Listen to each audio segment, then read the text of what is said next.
নুসরাত মুখ ফসকে বলে ফেলল, জয় বাংলা। তারপর বয়স্কের চেহারা দেখার মতো হলো না। রাগে লাল হয়ে ধাক্কা মেরে সরিয়ে দিল দূরে। নুসরাত সরলই না, উল্টো গা লেগে বসলো। নিষ্পাপ আদল করে পিট পিট করে চেয়ে রইল। শ্রবণ ইন্দ্রিয় প্রবেশ করলো ঝাঁঝ মেশানো ঝড়। হতচ্ছাড়ি মেয়ে, সর এখান থেকে। নুসরাতের নির্লিপ্ত কণ্ঠস্বর, আমি তো সরেই বসে আছি, আপনি নিজে লেগে বসে আছেন, এই যে দেখুন। রোমানা খাতুন এক পলক দেখলেন, অতঃপর যেমন নগ্ন পায়ে এসে বসেছিলেন পাশে, তেমনি শক্ত পায়ে ফিরে গেলেন। নুসরাত 24 ঘন্টার বেশি জ্ঞানহীন থাকায় সেও ওই 24 ঘন্টায় কি ঘটেছে তার সম্পর্কে জানে না। তাই আহানের কাঁধে ভর দিয়ে হাঁটছে বাড়ির ভেতরে। আকস্মিক পা থামিয়ে তাকালে আহানের দিকে বলল, এই মগা। আহান বোনের পানে তাকিয়ে জানতে চাইল, আমাকে বলছো? তেরা উত্তর আসলো সামনের মহিলার কাছ থেকে, না, আমার জামাইকে বলছি। অনেকক্ষণ সামনে থেকে পেছনে নুসরাতের কথায় হাঁটাহাঁটির পর সে বলল, চল জাইন ভাইয়ের রুমে চল। আহান ধীরে হাঁটে, মেয়েদের মতো পা দিয়ে পাড়া দেয়। নুসরাতের মতামতে তার থেকে দ্বিগুণ তারা পিঁপড়া হাঁটে। নুসরাত বিরক্ত হয়ে আহানকে রেখে চলে গেল সামনে। দুকদম গিয়ে যখনই দেখলো নাসির সাহেব দাঁড়িয়ে, ফিরে এসে ভং ধরে ফেললো। আহানের কাঁধে ভর ছেড়ে নিভু নিভু চোখে তাকালো। এমন ভান করলো ধপাস করে এই পড়ে যাবে সিঁড়ি থেকে। আহান টেনে নিয়ে যেতে যেতে দেখে নাটকবাজ বোনকে। এতক্ষণ সুস্থ ছিল, আর মানুষ দেখে অসুস্থ হয়ে পড়েছে। পায়ে এবড়ো থেবড়ো করে ফেলছে। যে তার পাশ দিয়ে যাবে হোঁচট খেয়ে নিচে পড়বে নিশ্চিত। নাসির সাহেব মেয়ের নাজুক অবস্থা দূর থেকে লক্ষ্য করে এগিয়ে আসলেন। তখনও কথা বলেছেন মোবাইলের ওপাশের ব্যক্তির সাথে। আবির, আমার 1.5 লাখ টাকার হিসাব আপনি দিতে পারেননি এখনো। বাকিটুকু শেষ করার আগেই মোবাইল টেনে নিল নুসরাত। গলা ফাটিয়ে চেঁচালো, এই বলদ মগা আকাম্মা, আমার বাপের কোম্পানির টাকা মেরে খাস তুই, হজম হবে না ভেতরে, হজম হবে না। হারাম খাওয়ার জন্য ডাইরেক্ট জাহান্নামে যাবি ইনশাআল্লাহ। নাসির সাহেব মোবাইল টেনে নিয়ে কল কেটে দিলেন। বাবার সন্দেহী চোখ নিজের দিকে দেখতেই নুসরাত আবার ভং ধরে ফেলল। মেয়েকে বাহুতে নিয়ে সামনে অগ্রসর হয়ে স্পষ্ট কণ্ঠে আওড়ান, সিনেমার অংশগ্রহণ করলে গিনিস বুকে নাম্বার 1 অভিনেত্রী হিসেবে পরিচয় পেতে তুমি। তেরা চোখে তাকিয়ে বাবা ভাইকে রেখে ইসরাত রুমের সামনে গিয়ে দাঁড়ালো। দরজায় নক করলো গটগট করে। ভেতর থেকে অনুমতি আসার আগে গলা ফাটিয়ে বলল, ভেতরে আসতেছি, ভালো লাগে না এমন দাঁড়িয়ে থাকতে। ভেতরে ঢুকে চক্ষু চরকগাছ হয়ে গেল। পুরো বাড়ির মানুষজন দাঁড়ানো সেখানে। জাইন তর্ক করছে নানির সাথে, সে এখানে আর এক মুহূর্ত থাকবে না। ভদ্রমহিলা নিজেও ঝাঁঝ মিশিয়ে কথা বলছেন, কারোর থেকে কেউ কম না। জাইন বলছে, তোমাদের বাড়িতে আসার পর থেকে আমার বউয়ের পেছনে পড়ে আছো। আমার সামনে যা নয় তা করেছো, আমার অগোচরে মারোনি তার প্রমাণ কি? একবার খেতে দাওনি, একবার তোমার বউ গালি দেয়, সারাদিন কাজ করায়। আমি বউ নিয়ে এসেছি না তোমাদের চাকরানি নিয়ে এসেছি? তুমি না অসুস্থ ছিলে নানি, তাহলে এখন সুস্থ হলে কিভাবে? আমার বউকে দিয়ে কাজ করানোর জন্য সুস্থ হয়ে গেছে, কি নাটক জানো! বাহ, এই বাংলাদেশের মানুষ এত খারাপ কেন? আমাদের ওখানে তো এসব দেখিনি। তোমরা বাড়ির বউদের কি মনে করো, একটা জীবন্ত রোবট যে সারাদিন কাজ করবে? এখানে আর আমি থাকবো না। আজ পানিতে পড়ে মরার মুখ থেকে ফিরেছি, আগামী দিন ফিরবে তার নিশ্চয়তা কি? এমনকি তুমি আমার বউকে ধাক্কা দিয়ে পানিতে ফেলবে না তার নিশ্চয়তা কি? তোমাদের আমি বিন্দুমাত্র ভরসা করি না আমার বউয়ের ব্যাপারে, শুনেছ নানি? বিশ্বাস করি না। এই আশা আমার শেষ আশা এখানে। আল্লাহ বাঁচিয়ে রাখলে এ জীবনে মুখে হব না। জাইন কথা শেষ করে শ্বাস নিল। রাগে থরথর করে কাঁপছে সে। রোমানা খাতুন হাত দিয়ে বাহুতে স্পর্শ করতে হাত ছাড়িয়ে নিল। কপালে ভাঁজ রেখে তাকালো দরজার সামনে দাঁড়ানো শ্বশুর আর শালির দিকে। তারপর প্রশ্ন ছুড়ল, নুসরাত, আপনি সুস্থ হয়েছেন? ড্রাইভ করতে পারবেন?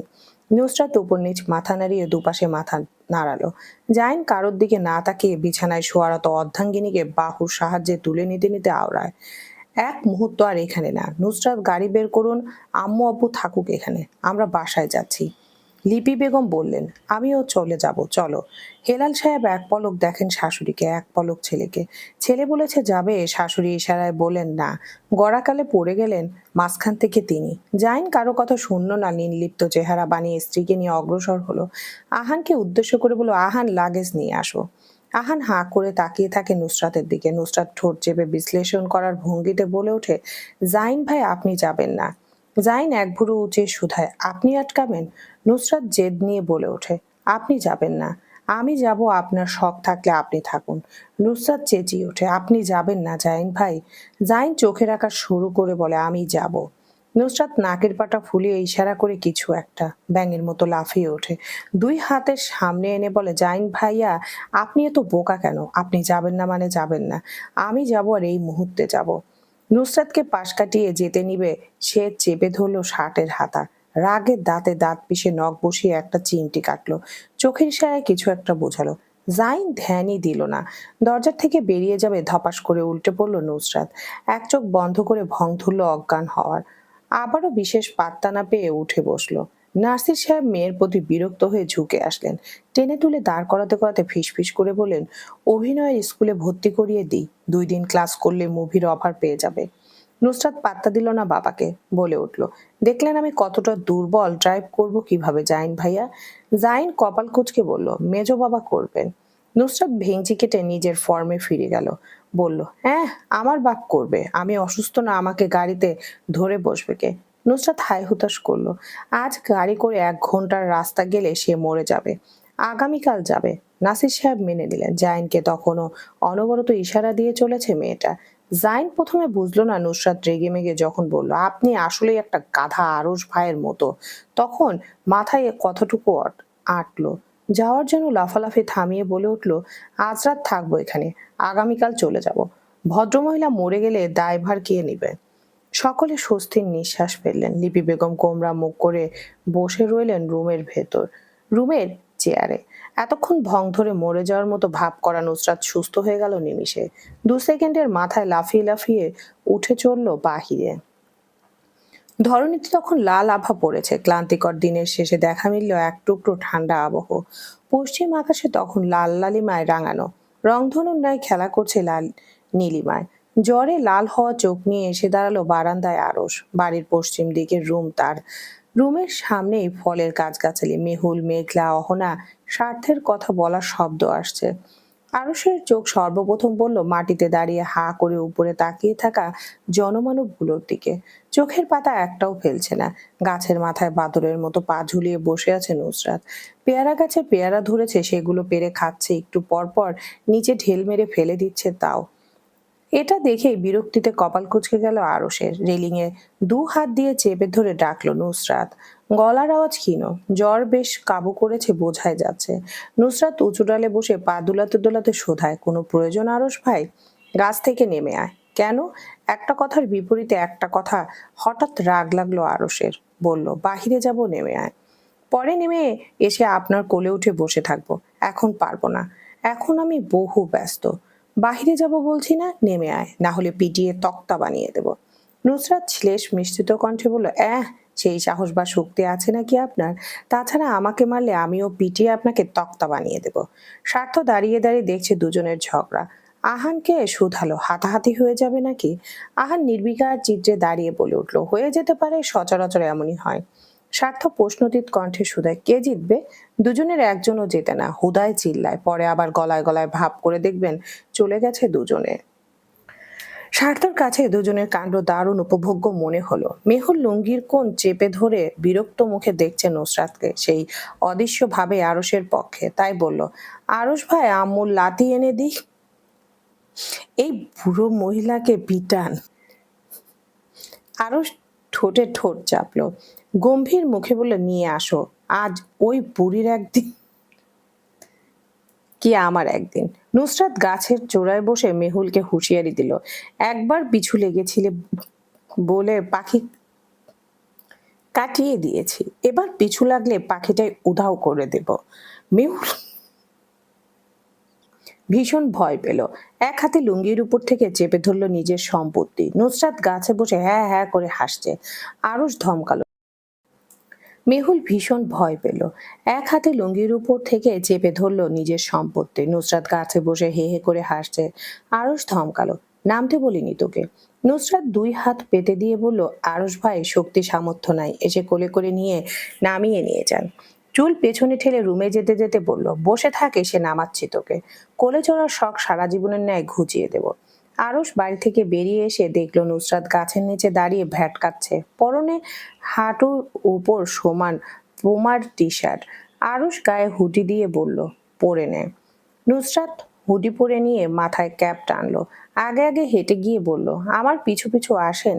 আরুষ কপালে ভাঁজ ফেলে বলে উঠল, কোন দুঃখে তোর পেছন পেছন আমি আসবো? আমার পিছু পিছু তুই আয়। নুসরাত কানেই তুললো না কথাগুলো, অতঃপর হেলে দুলে আগে আগে চলল সে। জাইন শান্ত হয়ে বসে আছে। নুসরাত বলে গেছে ইসরাতকে পানিতে ফেলেছে কে। গতকাল পানি থেকে ইসরাতকে তোলার পর কেউ কিছু জিজ্ঞেস করেনি কিভাবে পড়েছে। তারপরও পুষ্পা শুধু একটাই বলি আওড়াচ্ছে, শহরে মেয়ে হাঁটতে গিয়ে পিছলে শ্যাওলায় পা দিয়েছে, অমনি ধপাস করে পড়েছে হয়তো পানিতে। এই নিয়ে সন্দেহ জেগেছিল মনে, কিন্তু ইসরাতের নাজুক অবস্থা দেখে মস্তিষ্ক থেকে সেই কথা বেরিয়ে গিয়েছিল। নুসরাতের ঠিক হতেই সে বাড়িতে ফিরে যেতে উতালা হলো। শেষ মুহূর্তে নুসরাতের ইশারা বুঝতে পেরে শান্ত হয়ে বসে। নিশ্চয়ই ওই মেয়ের মাথায় কিছু গন্ডগোল খিচুড়ি পাকাচ্ছে। মৃদু কোকিয়ে ওঠার শব্দে জাইন নড়ে চড়ে বসলো। কপালে ঠান্ডা পানি দিয়ে স্পর্শ করে নরম কণ্ঠে শুধালো, স্ত্রী কি কিছু খাবে?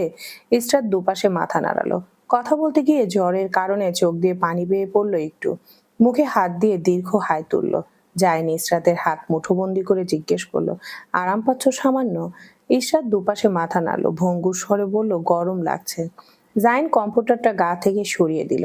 ইসরাতকে জিজ্ঞেস করলো, এখন ঠিক আছে? এসিটা অন করুন। শক্ত গলায় নিষেধাজ্ঞা জারি করলো, না। তাহলে স্লিং ফ্যানটা ছাড়ুন। আবারও একইভাবে বলে উঠল, না। ইশারায় ইশারায় দীর্ঘশ্বাস ফেলল, বলল, পানি খাবো।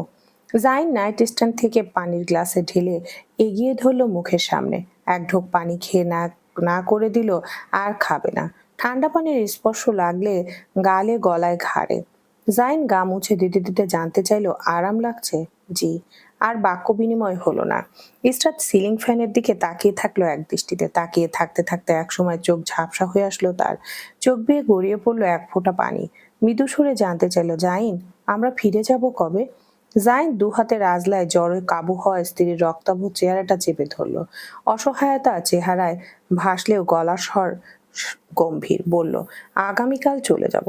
আমি বাড়িতে যাব জাইন, এখানে আমার দম বন্ধ হয়ে আসে। দয়া করে আমায় বাড়ি নিয়ে চলুন।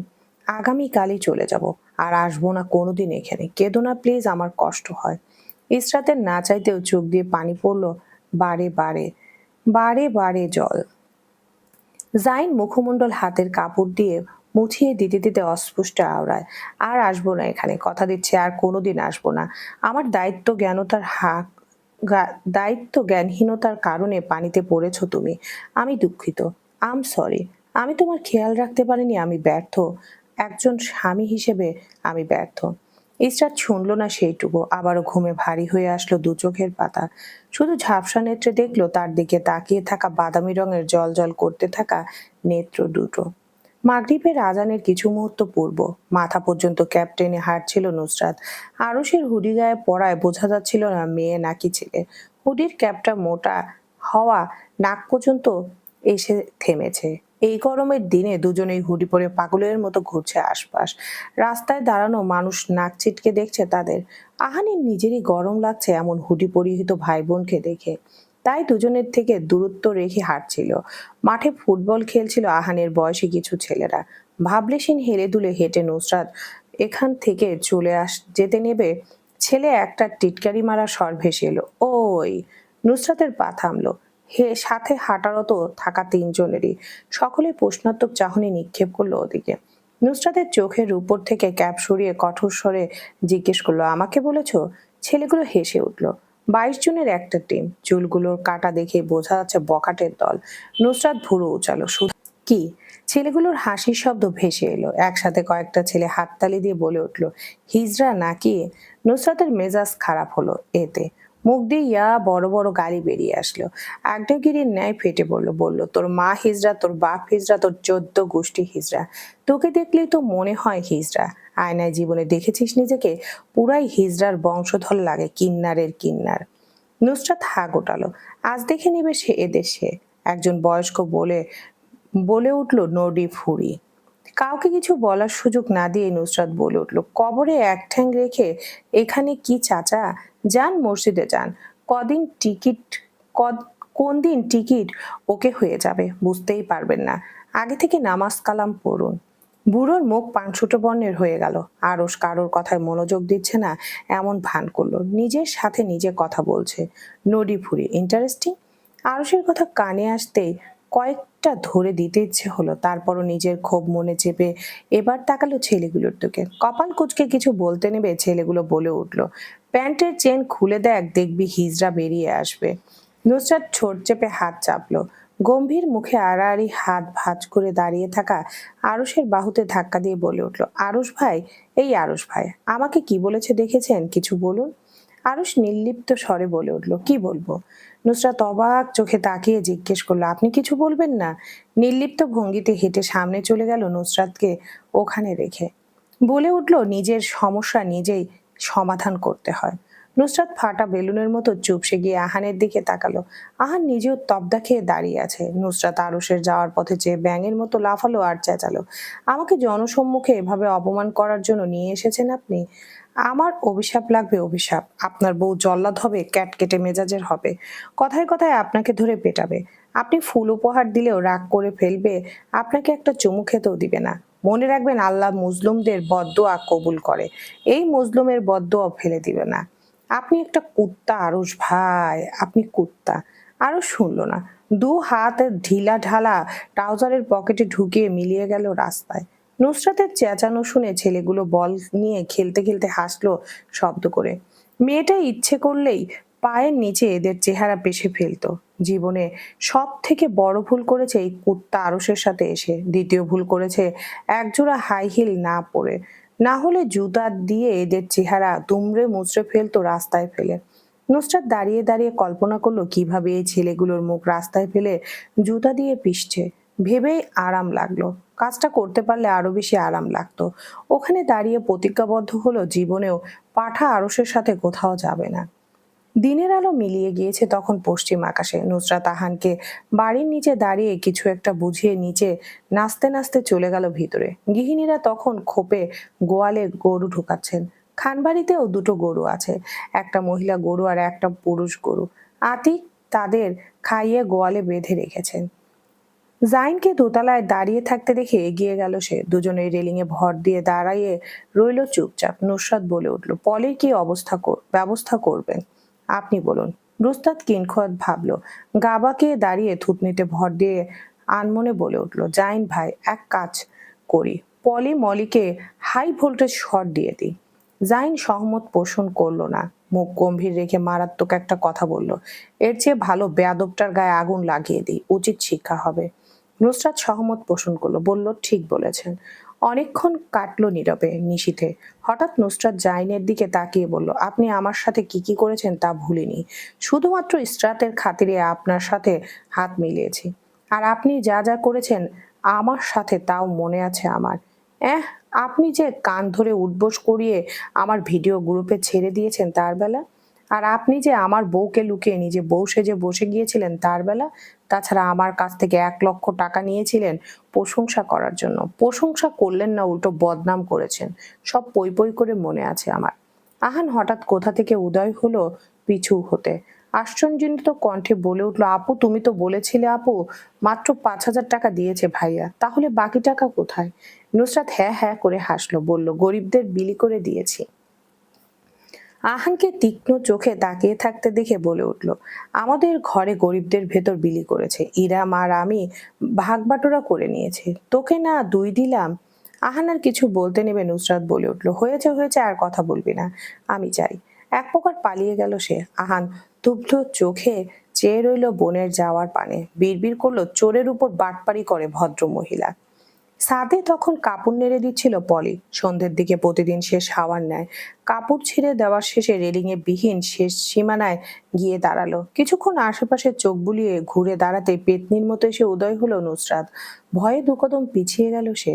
বুকে ফু দিয়ে ভয় দূর করাতে নিবে তাতে ব্যাঘাত ঘটিয়ে নুসরাত বলে উঠল, তোর মা মেয়ে আস্ত বেয়াদব।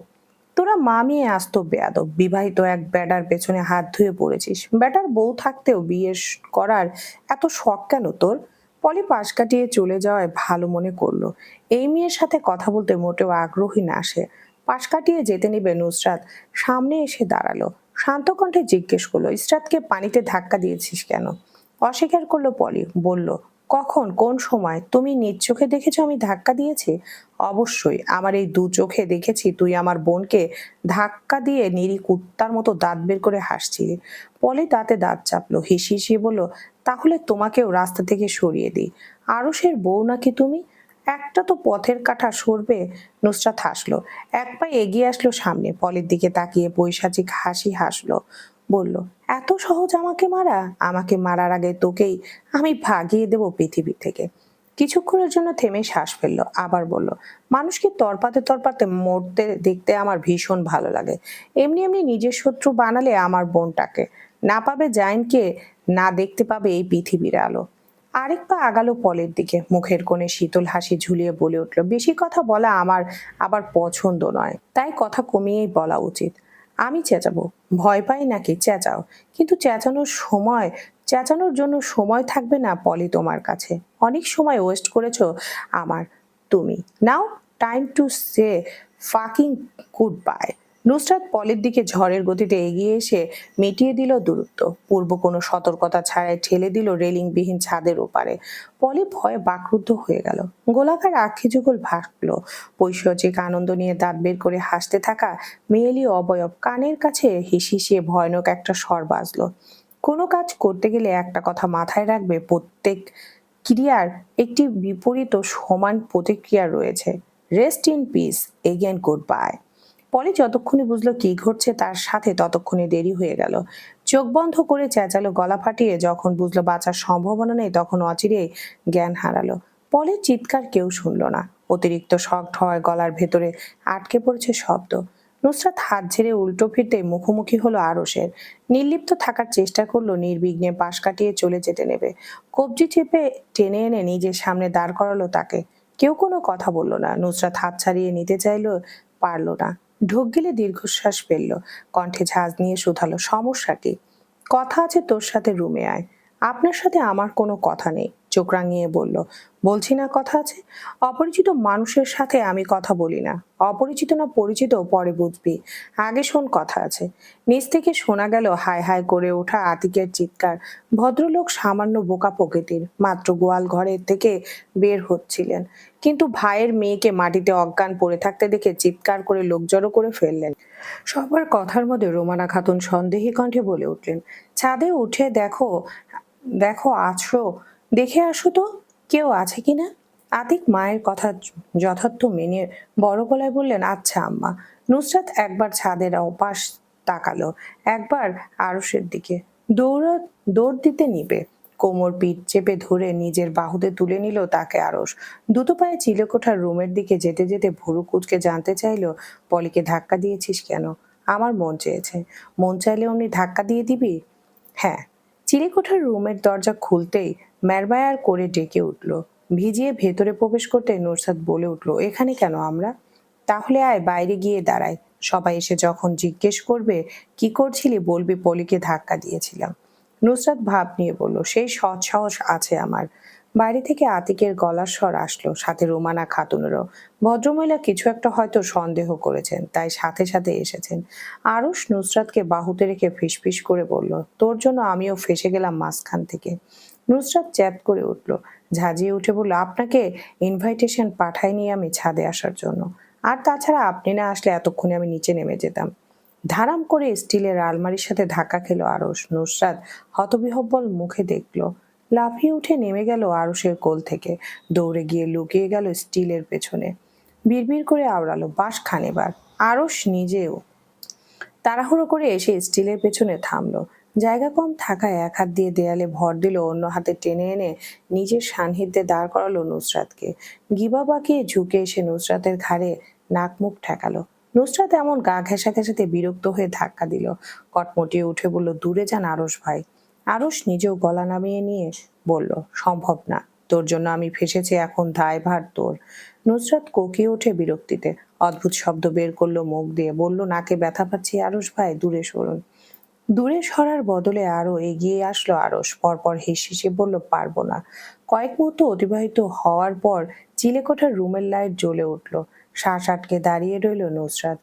কি এক বালের পলিকে ধাক্কা দিল, আর এখন 14 গোষ্ঠী পড়ে গেছে তার পেছনে। নাক ফুলিয়ে দীর্ঘশ্বাস ফেলল। এই জীবনে মনে হয় এমন দীর্ঘশ্বাসের উপর চলবে তার। রোমানা খাতুনের গলার স্বর ভেসে এলো, আতিক, স্টিলের ওদিকে একটু দেখো তো। নুসরাতের শ্বাস আটকে সিটিয়ে গেল স্টিলের পেছনে। চোখ তুলে তাকালো, মাকড়সা আরশোলা ছাড়া কিছুর দেখা পেল না। মিনমিনিয়ে বলে উঠল, আপনার জন্য ধরা পড়ে গেলাম আরশ ভাই। আপনি আসলে একটা সমস্যা। যেখানে যান ওখানে আমার জন্য সমস্যা একটা বাঁধিয়ে দেন।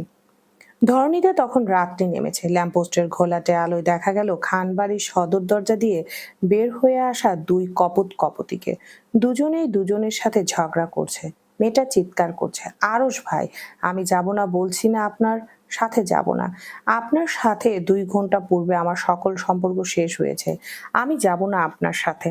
আরশ তবুও টেনে হেঁচড়ে নিয়ে গেল। নুসরাত যাবে না বলে অটল, তাই লেপ্টে বসে গেল পিচ ঢালা রাস্তায়। এক হাত রাখলো ব্যালেন্স বজায় রাখার জন্য। আরশ তা খেয়াল করলো না, বোঝা গেল না। টান বসালো নুসরাতের হাতে, এতেই রাস্তার সাথে ঘর্ষণ লেগে তালু ছিঁড়ছে গেল।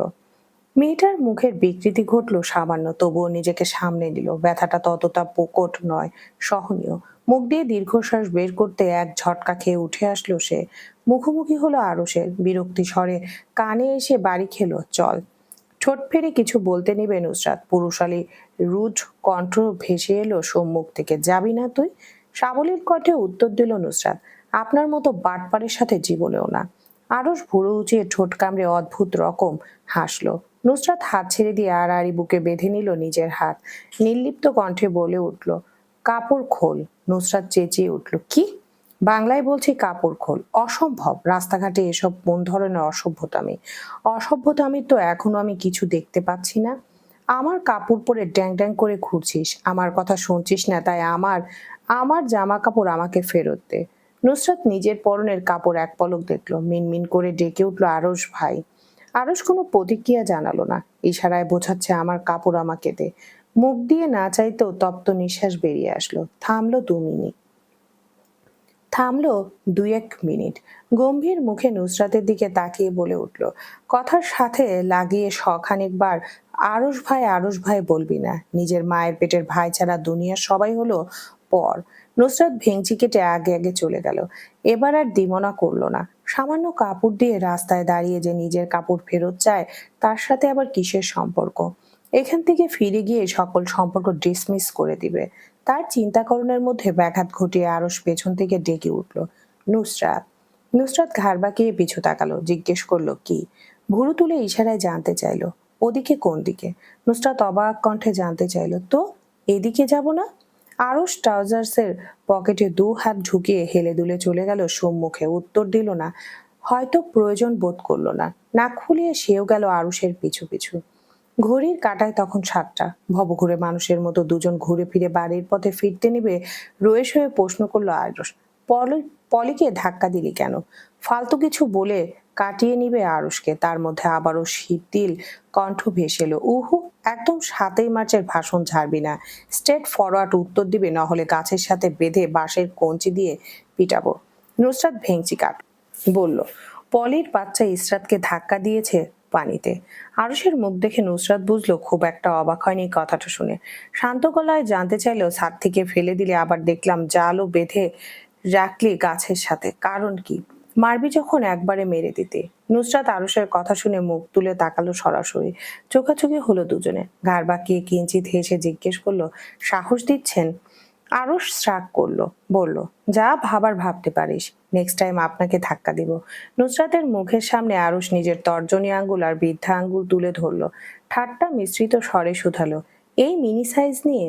এটাই ছিল নুসরাতের রাগানোর জন্য। কিনখত কাল আরশের পানে শক্ত চোখে তাকিয়ে চেঁচিয়ে বলে ওঠে, আরশ ভাই, আমি 5 ফুট 6 ইঞ্চি। আপনি তো আমার থেকে মাত্র 6-7 ইঞ্চি লম্বা হবেন। এই একটুখানি লম্বা হওয়ায় এত অহংকার? আপনার থেকে তো পূর্ব পশ্চিম বেশি লম্বা। আরুষের মুখের প্রজ্জ্বলতা ধপ করে নিভে গেল। নিষ্পান চোখে তাকিয়ে শুধালো, পূর্ব পশ্চিম এটা আবার কে? ছাত্র দলের নেতা।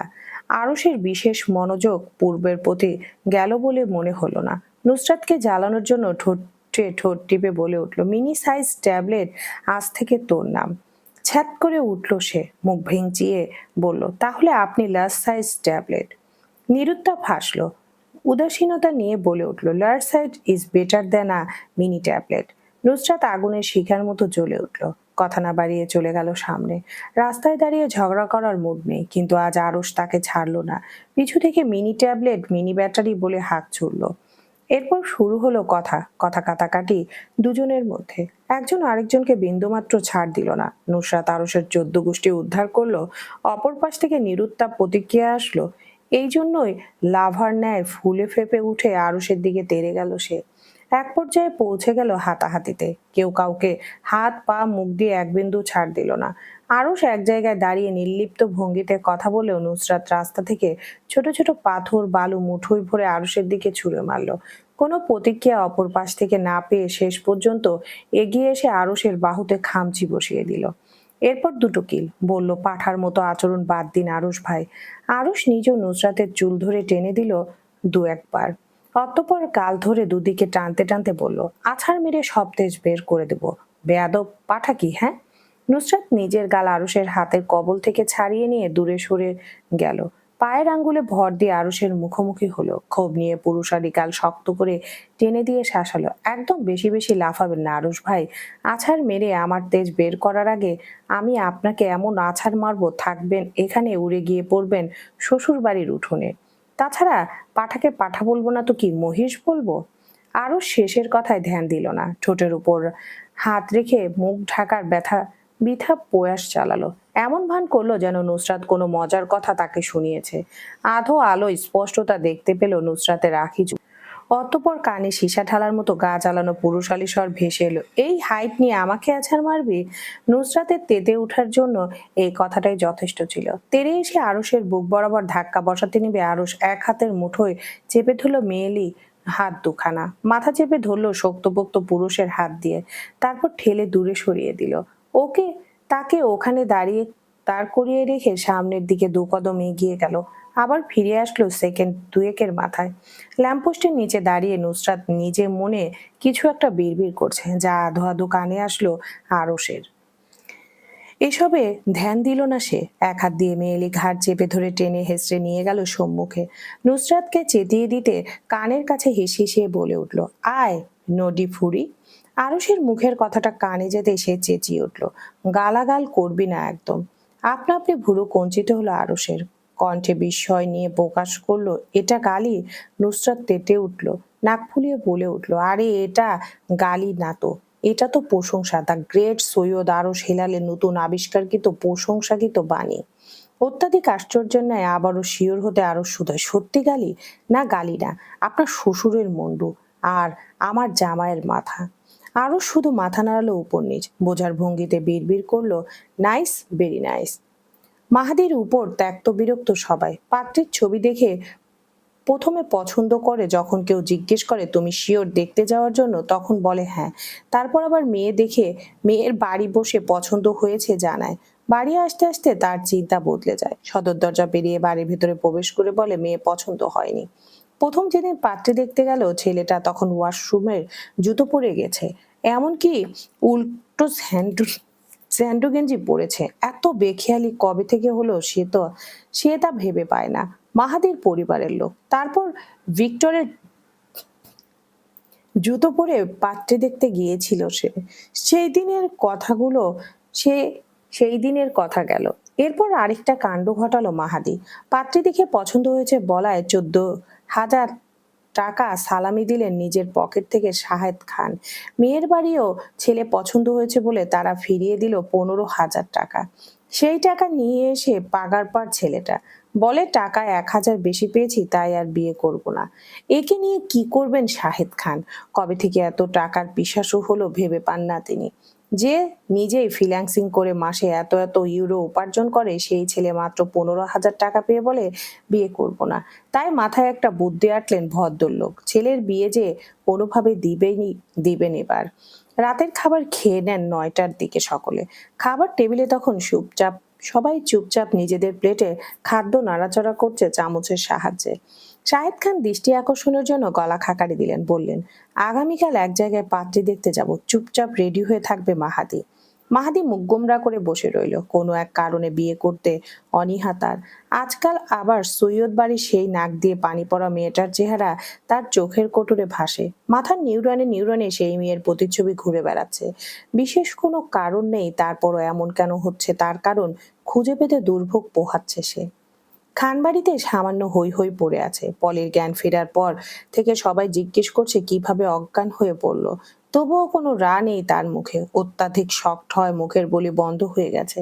গোল গোল চোখে চেয়ে রয়েছে সিলিং এর দিকে। খানবাড়িতে 9টার দিকে এসে প্রবেশ ঘটলো নুসরাত আর আরশের। পুরো বাড়ির মানুষকে দলবদ্ধ হয়ে পলির রুমের ভেতরে দাঁড়িয়ে থাকতে দেখে নুসরাত নিজেও ভিড় ঠেলে এগিয়ে গেল সেদিকে। মুখে দুশ্চিন্তার বা ধরা পড়ে যাওয়ার ভয় নেই বিন্দুমাত্র পরিমাণ। পলের মুখোমুখি গিয়ে দাঁড়াতেই মেয়েটা আতঙ্কিত হলো। চোখ দুটো অক্ষিকোটর থেকে বের হয়ে যাওয়ার জো প্রায়। নুসরাত হাসলো গাল বাঁকিয়ে। ভুরু উঁচে শুধালো, পলি, তুমি নাকি অজ্ঞান হয়ে গিয়েছিলে? নুসরাতের নমনীয়তায় মুখের ভয় আরো বাড়ল পলের। এই মেয়েটা না একটু আগে ধাক্কা দিয়েছিল তাকে, এখন এমন মিষ্টি মিষ্টি করে কথা বলছে কেন? আবার কোথাও ধাক্কা দেওয়ার ইচ্ছে আছে নাকি? তার চিন্তার মধ্যে আহান এসে প্রবেশ করলো ভেতরে। ভয় বাড়িয়ে দিয়ে বলে উঠল, ভর সন্ধ্যায় এমন খোলা চুল নিয়ে দাঁড়ালে ভূত পেত তো দেখবে। মনে হয় ভূত দেখে উনি অজ্ঞান হয়ে গেছেন। নুসরাত সহমত পোষণ করল। মনে মনে বাহবা দিল আহানের বুদ্ধির। নিজেও তেল মশলা ভালো করে মিশিয়ে বলে উঠল, হ্যাঁ হ্যাঁ, ঠিক বলেছে আহান। হয়তো নানির রূপ ধরে এসেছিল, এখন হয়তো বোবায় ধরেছে পলিকে, তাই তো কথা বলতে পারতেছে না।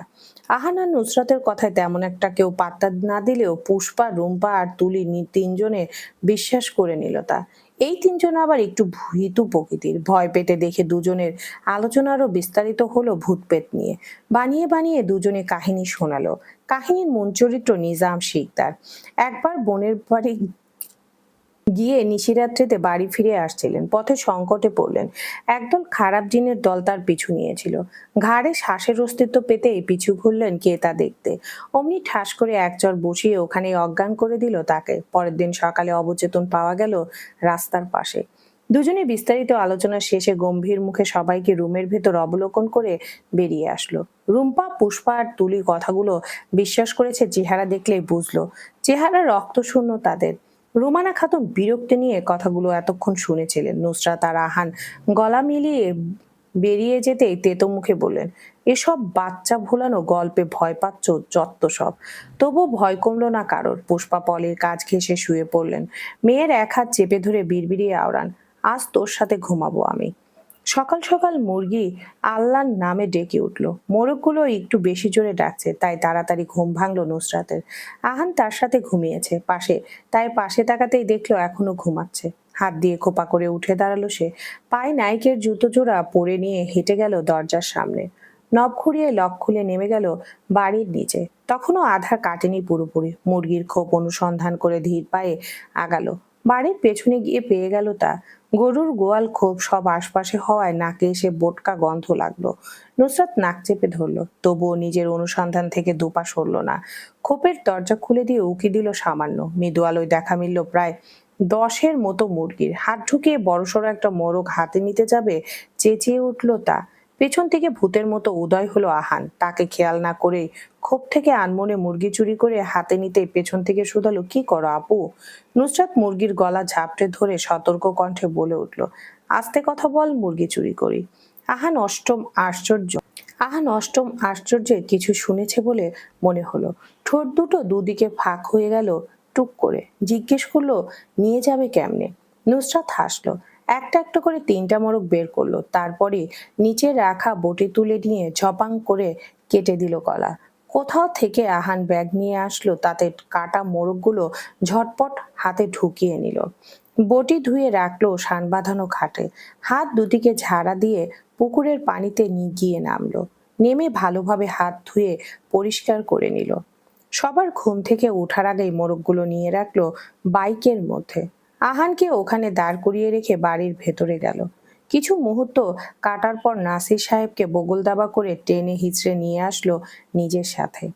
ঘুমে চোখ খুলে তাকাতে পারছেন না ভদ্রলোক। ওই অবস্থায় নাসির সাহেবকে বাইকে বসিয়ে আহানকে উদ্দেশ্য করে বলল, সোজা বাড়ি যাবি, আম্মাকে মোরগগুলো দিয়ে বলবি ঝোল ঝোল করে রান্না করতে। চলবে ইনশাআল্লাহ।